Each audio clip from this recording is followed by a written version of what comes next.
Então voltamos aqui, vamos prosseguir.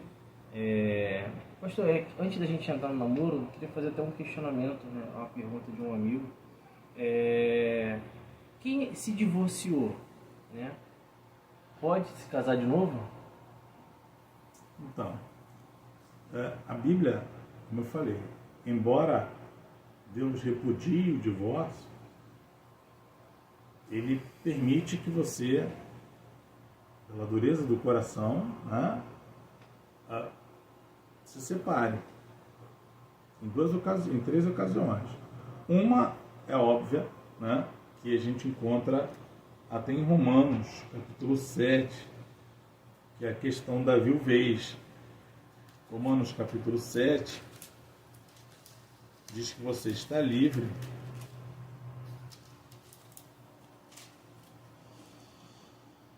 para isso. Porventura ignorais, irmãos, pois falo aos que conhecem a lei, que a lei tem domínio sobre o homem toda a sua vida? Ora, a mulher casada está ligada pela lei ao marido enquanto ele vive, mas se o mesmo morrer, desobrigada ficará da lei conjugal. Então, em caso de viuvez, ela está desobrigada, no caso, pode casar-se novamente. Tá? Pode casar-se novamente. Outro texto é 1 Coríntios, capítulo 7. Capítulo 7.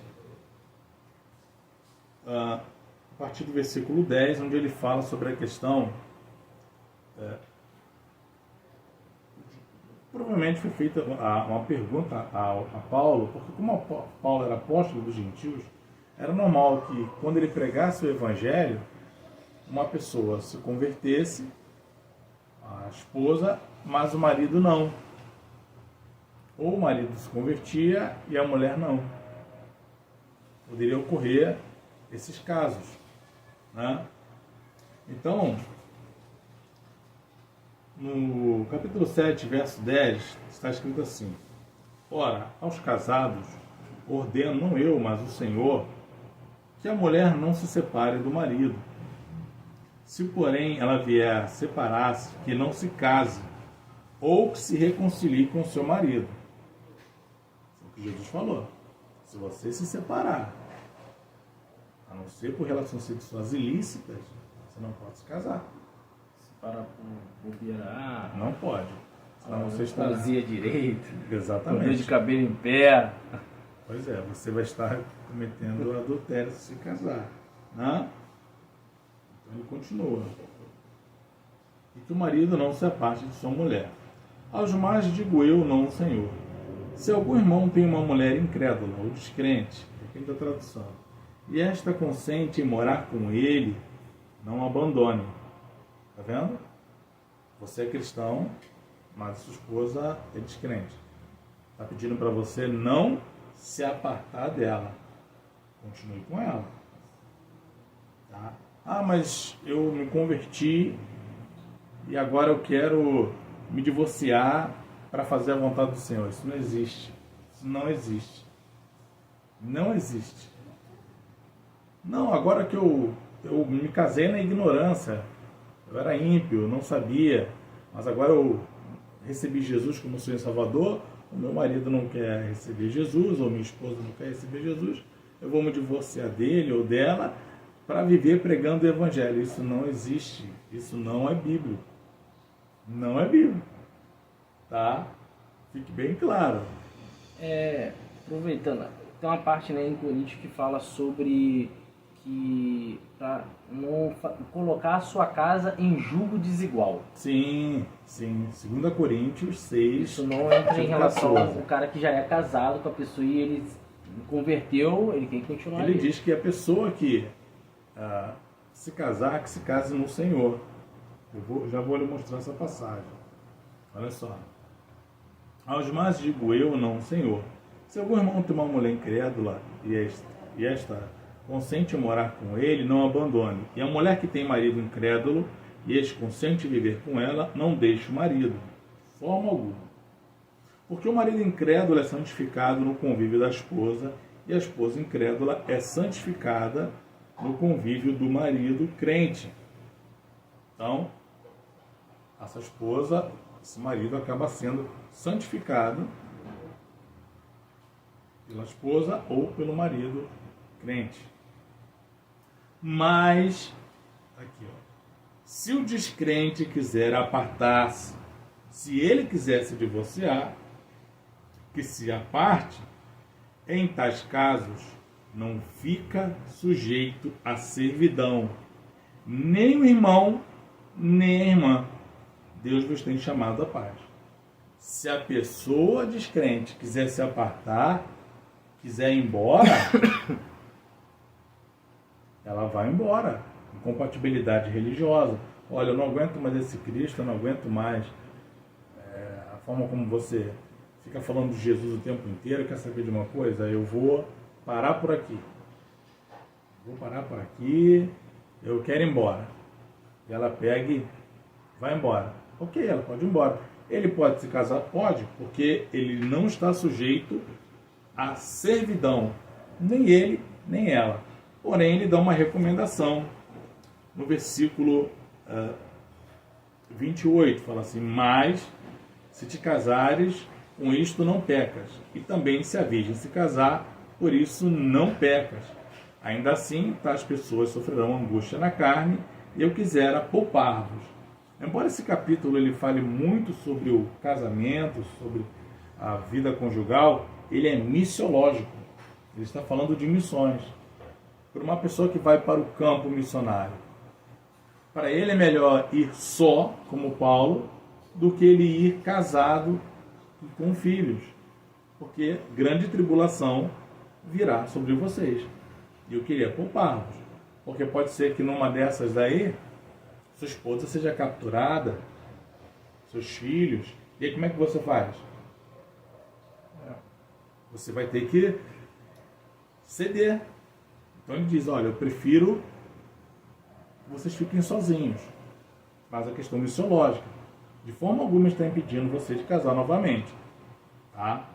E no 39 ele diz, a mulher está ligada enquanto vive ao marido. Contudo, se falecer o marido, fica livre para casar-se com quem quiser, mas somente no Senhor.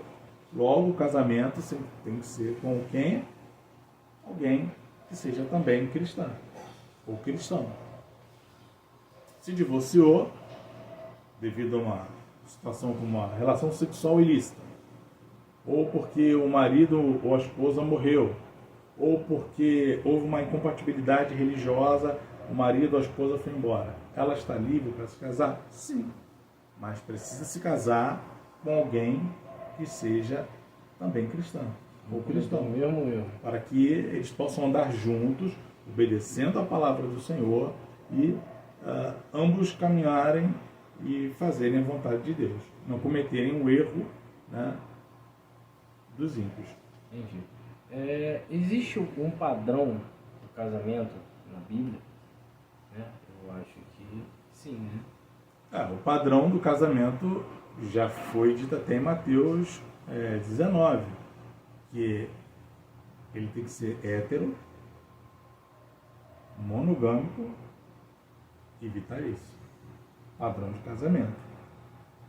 Hétero, monogâmico e vitalício. Ou seja, homem e mulher, um só marido, uma só esposa, para a vida toda.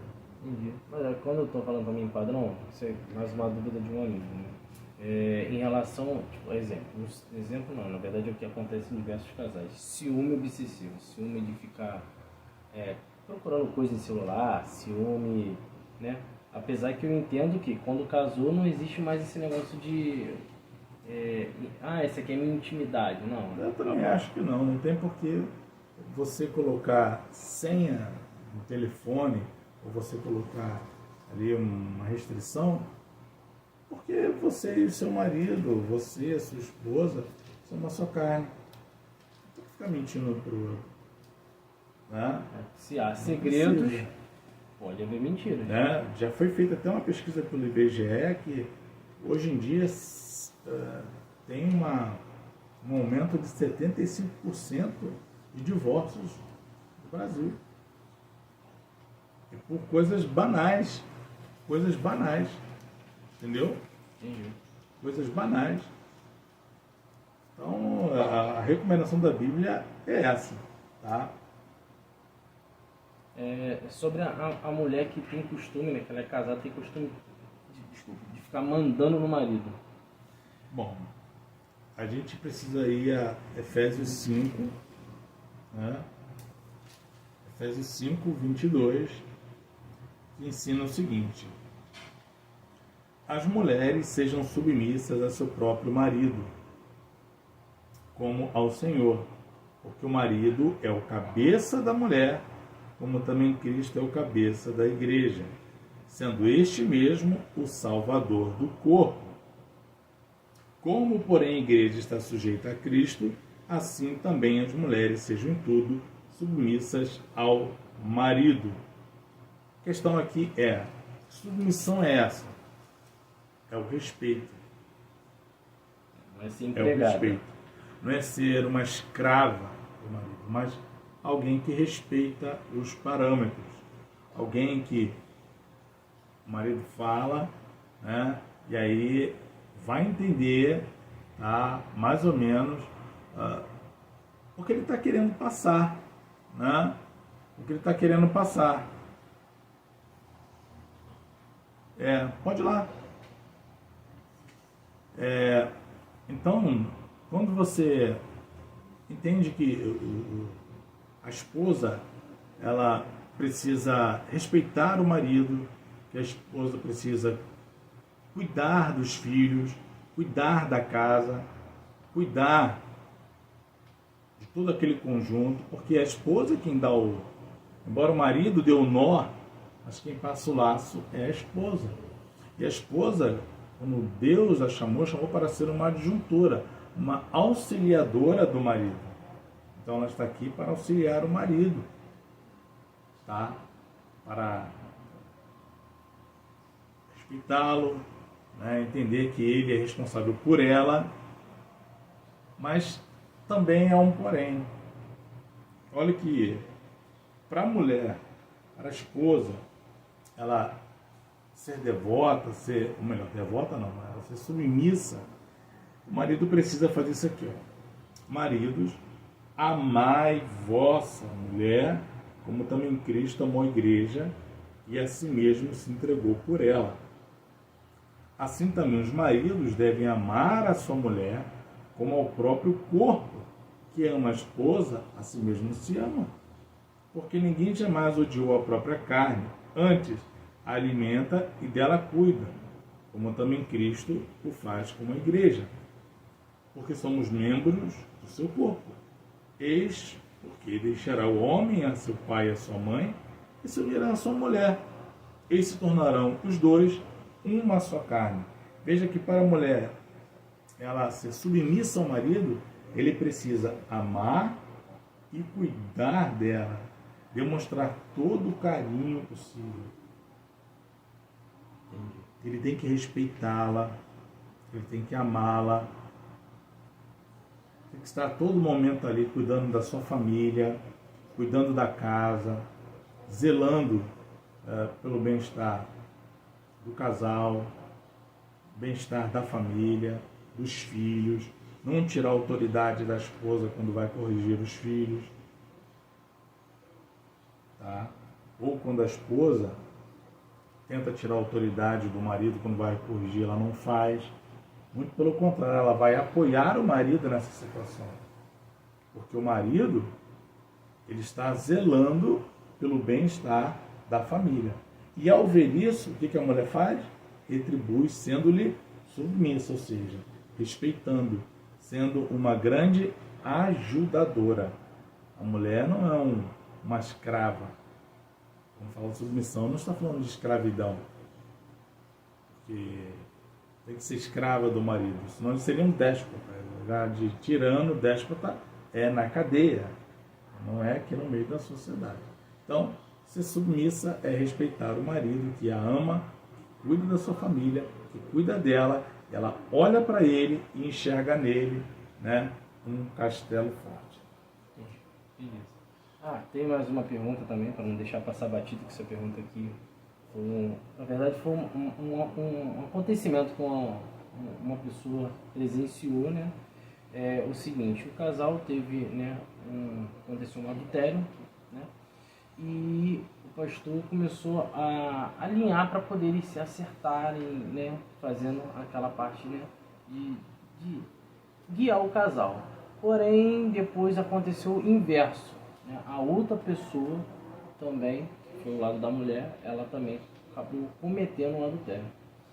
E o pastor pegou e pediu para ela trabalhava, que isso aconteceu no trabalho, pediu para ela sair do trabalho. Disse que aquele trabalho não era de Deus e que ela tinha que sair, entendeu? Ou seja, ele puxou um pouco mais de sarro pro lado do homem, né? E meio que desprezou um pouco a mulher, apesar que os dois cometeram o erro. Um erro não justifica o outro, né? Mas, né, tem que guiar da forma correta, sem ter escolha, né? Sem ter a pessoa que ele puxa mais pro sarro dele, né? Vamos dizer assim. Não. Parcialidade. Isso, ser imparcial, né? Na verdade, isso aí. Os dois erraram, né? Eles erraram. Ela, se tal lugar onde ocorreu o adultério, a pessoa com quem ela cometeu o adultério está nesse trabalho, bom, melhor é que ela realmente procurasse um outro trabalho, né? E recomeçasse com o seu marido. Porque, querendo ou não, você acaba vendo e lembrando. Você acaba olhando e lembrando da situação. E aquilo é ruim para ela, porque ela já fez uma reconciliação com Cristo, uma reconciliação com o seu marido, ou ele fez uma reconciliação com sua esposa, com Cristo, e estando nessa situação fica ruim. Então, melhor, né? Para evitar a confusão, a Bíblia mesmo fala, 1 Tessalonicenses 5:22, fuja de toda aparência do mal. Então, fuja de tudo aquilo que possa contaminá-lo, que possa prejudicá-lo, que possa colocar o seu casamento em risco. Se houve perdão de ambos os lados, eles se acertaram, voltaram para Deus, né? Se perdoaram e a pessoa continua no mesmo local, o melhor é que ela saia e procure um outro trabalho, pedindo a Deus, é claro, que abra uma outra porta para ela. Com certeza, Deus vai abrir. Jogando pro alto? Não é bem assim. Ela precisa pedir a Deus que abra uma outra porta para que ela possa sair. E se ela puder evitar qualquer tipo de contato com essa pessoa que ela cometeu adultério ou ele cometeu adultério, vai estar fazendo ali um grande trabalho. Está ganhando aí muito. Tá? Esse tema ele é bem mais longo do que o outro, né? Porque ainda tem outras questões. Agora seria a gente entrar dentro da base do namoro, né? Na verdade, tinha que seguir o namoro e depois o casamento. Mas como fui decorrendo dessa forma, a questão é o seguinte: o namoro é bíblico? Não tem nenhuma base bíblica para o namoro. Nenhuma. Pode percorrer de ponta a ponta. Os casamentos no Antigo Oriente, todos eles eram arranjados, chamado de arranjo patriarcal. O namoro, ele veio com a sociedade ocidental moderna, tá? Devido às revoluções culturais, né? Veio surgindo o namoro. Mas, enfim, está aí o namoro, né? E o namoro, ele na verdade, ele é ou deveria ser, uma preparação para o casamento. Namoro deveria ser uma preparação para o casamento. Algo que não deveria demorar muito, tá? Porque se vai namorar, primeiro precisa buscar o consentimento dos pais, tanto dela quanto dele. Vão namorar? Ok. Busca o sentimento dos pais. Terceiro, busque uma pessoa que seja da igreja, cristão, porque ambos, estudando a palavra, vão entender que certas coisas eles não podem fazer. Como eu falei ainda há pouco, fuja de toda aparência do mal, porque a aparência do mal é pior do que o próprio mal. Tá? Então, não tem. E o que acontece? Se você protelar demais no namoro, isso gera uma chance muito grande de que ocorra uma fornicação. Porque vai começar a ocorrer ali os toques, as carícias, e você vai estar preparando, né, a situação para o sexo, que é a fornicação, é algo proibido pela Bíblia, tá? E a Bíblia só garante o sexo dentro do casamento, eu conto com Gênesis 2:24, né? Antes disso, a Bíblia não aprova, é errado. Então essa história de que eu estou namorando, mas eu só vou casar depois que eu fizer minha faculdade, ou depois que eu fizer meu curso, ou depois que eu comprar minha casa, aí eu vou noivar e vou casar. Amigo, com certeza isso vai gerar uma fornicação, vai gerar uma situação, né, que vai levar a isso. E me desculpem aí os irmãos que estão assistindo, que estão ouvindo, mas um namoro de 1 ano, 2 anos, falar para mim que não aconteceu nada, eu acho muito difícil. Alguma coisinha pode ter rolado. Alguma coisinha? Só colocar a mão na consciência, né, para ver. Namora 1 ano e meio. Já estive em situações propícias. Não vou consumar o ato? Com certeza. Por isso que a Bíblia pede para você fugir da aparência do mal. Então, qual é a recomendação? Você está namorando e está em situações, em lugares onde você sabe que isso pode ser propício ao sexo, à fornicação, é bom que você se afaste, que você saia. Que você saia. Porque isso pode levar à fornicação. Tá? Pode levar aí ao pecado. A fornicação, de acordo com Apocalipse 21:8 e também 1 Coríntios 6:9, é o pecado que leva ao inferno. Tá? O pecado que leva ao inferno. Então, assim, se você namorou, está namorando, prepare-se para casar, já comece a preparar. Ou então, se você, é o que a Bíblia recomenda aqui, 1 Coríntios 7, versículo 9, eu namoro. Mas diz assim, ó: e aos solteiros e viúvos digo-lhes que seria bom que permanecessem no estado em que também eu vivo. Solteiro. Caso, porém, não se dominem, que se casem. Porque é melhor casar do que viver abrasado. Vou casar e vou morar onde? Aluguel, dá um jeito para trabalhar, vai ter que procurar um lugar, né, para você poder estar com a sua esposa e seu marido. O que não pode, tá? Até porque isso se estende ao pecado, se estende ao erro. O problema de fornicação é você protelar, dizer, eu só vou casar depois que eu me formar, que eu já estiver estabilizado, que eu já tiver minha casa, aí sim eu caso. Com certeza vai acontecer alguma coisa. E para os namoros prolongados aí, 1, 2, 3, 4, 5 anos, chegar para mim e falar que não fez nada, que não ocorreu nada, é mais fácil dar nó de pingo d'água.